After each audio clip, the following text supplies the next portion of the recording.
Այսպես է ասում ամենը, հավատարիմ ու ճշմարիտ վկան, Աստծո արարչագործության սկիզբը։ Գիտեմ քո գործերը,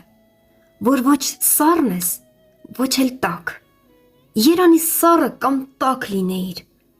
Ուրեմն քանի որ գաղջ ես և ոչ տաք,